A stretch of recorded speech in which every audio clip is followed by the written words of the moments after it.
Hello dear aspirants, welcome to WB prep. আজকে তোমাদের জন্য নিয়ে এসেছি বিগ ব্রেকিং নিউজ। মানে ঘন্টাখানেকও হবে না, কিছুক্ষণ আগে জাস্ট নিউজটা বেরিয়েছে এবং তোমরা বোর্ডে দেখতে পাচ্ছ জলজল করছে। রাজ্য সরকারি চাকরিতে 5 বছর বয়সের ছাড়। Can you imagine? 5 বছর বয়সের ছাড় কিন্তু রাজ্য সরকার দিয়েছে। বিশ্বাস হচ্ছে না তোমাদের? দেখো, এখানে দেখো পুরো লিখে দিয়েছি যে পশ্চিমবঙ্গে চাকরির নিয়োগে কিন্তু 5 বছর বয়সের ছাড় কিন্তু দেওয়া হয়েছে। ঠিক আছে, 5 বছর বয়সের ছাড় দেওয়া হয়েছে এবং এটা কিন্তু কিছুক্ষণ আগেই মাননীয় মুখ্যমন্ত্রী শুভেন্দু অধিকারী নবান্নে আজকে প্রথম প্রশাসনিক বৈঠকে কিন্তু ঘোষণা করেছেন 5 বছর বয়সের ছাড়ের বিষয়টি। এবার তোমাদের মনে হবে যে কোন কোন পরীক্ষায় ছাড় দেবে, কোন কোন পরীক্ষার জন্য ছাড় পাবো, কবে থেকে চালু হবে, সব ডাউট তোমাদের আজকে কিন্তু ক্লিয়ার করব। একটা অবশ্যই খুব ভালো সিদ্ধান্ত। যে সকল পরীক্ষার্থীরা মানে পূর্ববর্তী সরকারের দুর্নীতি বা একটা পরীক্ষা 5 বছর 6 বছর ধরে টানার যে দীর্ঘসূত্রিতা, তার কারণে চাকরি পায়নি বা হয়তো ব্যর্থ হয়েছে তারপরে সুযোগ পায়নি, তাদের জন্য কিন্তু অত্যন্ত ভালো খবর। চলো তাহলে কবে কোন পরীক্ষার জন্য এই সুবিধা থাকছে সেটা আমরা আগে দেখে নিই। ঠিক আছে, যে কোন কোন পরীক্ষার জন্য এই সুবিধাটা থাকছে। আমরা নেক্সট স্লাইডে চলে আসি। দেখো, পশ্চিমবঙ্গের সব পরীক্ষার জন্য কিন্তু এই সুবিধা থাকছে। অল পশ্চিমবঙ্গের প্রত্যেকটা পরীক্ষা, SSC, PSC, police, TET, panchayat, municipality, আরো যে যে পরীক্ষা হয় সব পরীক্ষার জন্য কিন্তু এই ছাড়টা থাকছে।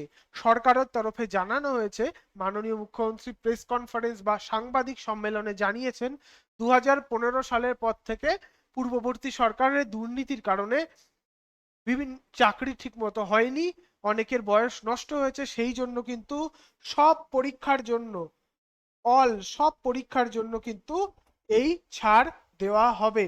ঠিক আছে, সব পরীক্ষার জন্য। তোমাদের অনেকের মনে হচ্ছে যে এসএসসি দিচ্ছে, পিএসসি দেবে না, পিএসসি দেবে পুলিশ দেবে না, কোনো চিন্তার কারণ নেই, প্রত্যেকটা পরীক্ষার জন্য কিন্তু এই ছাড় দেওয়া হবে। তাহলে আমরা এবার প্রশ্ন হলো যে কবে থেকে চালু হবে এই নতুন নিয়ম। দেখো, কবে থেকে চালু হবে, কবে থেকে চালু হবে যদি আসে, কবে থেকে চালু হবে, তাই তো? এটা তোমাদের প্রশ্ন। তো কবে থেকে চালু হবে এই প্রশ্নের উত্তরে জানাই। আজকে যেহেতু সাংবাদিক সম্মেলনে এই ঘোষণাটা হয়েছে, অ্যানাউন্সমেন্টটা হয়েছে, মোটামুটি আজ বিকেল বা কালকে, খুব দেরি হলো পরশুদিন, মানে এই সরকার প্রথম দুদিন যে গতিতে এগিয়েছে, মনে হয় না পরশু যাবে, কালকের মধ্যে একটা সার্কুলার জারি হয়ে যাবে এবং তোমাদের যে ডাউট যে কোন কবে থেকে চালু হবে সেটাও কিন্তু ক্লিয়ার হয়ে যাবে। দেখো, অনেকের মনে হচ্ছে আগের যে পরীক্ষাগুলোর ফর্ম ফিল আপ হয়ে গেছে সেগুলোয় কি ছাড় পাওয়া যাবে। দেখো, সেগুলোই ছাড় হয়তো পাওয়া যাবে না, কিন্তু নতুন যে পরীক্ষাগুলো আসছে, যেমন পিএসসির কিছু ইন্ডিকেটিভ আটকে আছে, যেমন ক্লার্কশিপ, আইডিও, এমবিআই, সেগুলোই কিন্তু ছাড় দেওয়া হবে, কিন্তু মিসলেনিয়াসে দেওয়া হবে কিনা সেরকম কোনো ঘোষণা কিন্তু এখনো অবধি আসেনি। আরেকটা প্রশ্ন তোমাদের মনে রয়েছে যে এটা কি ওয়ান টাইম ছাড়।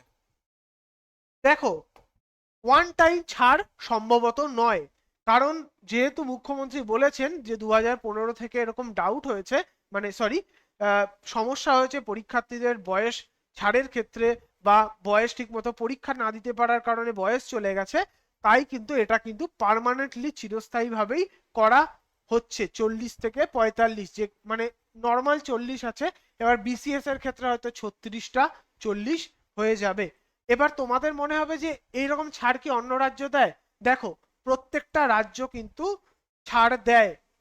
গুজরাট, মহারাষ্ট্র, আমাদের গোয়া, কর্ণাটক, তোমরা এদের স্কেলগুলো মানে সরকারি চাকরি যে পোর্টাল বা নিয়োগ সংস্থার বিজ্ঞাপন দেখলে অবশ্যই বুঝবে এরাও কিন্তু 5 বছর 3 বছর এর অনুযায়ী কিন্তু ছাড় দিয়েছে।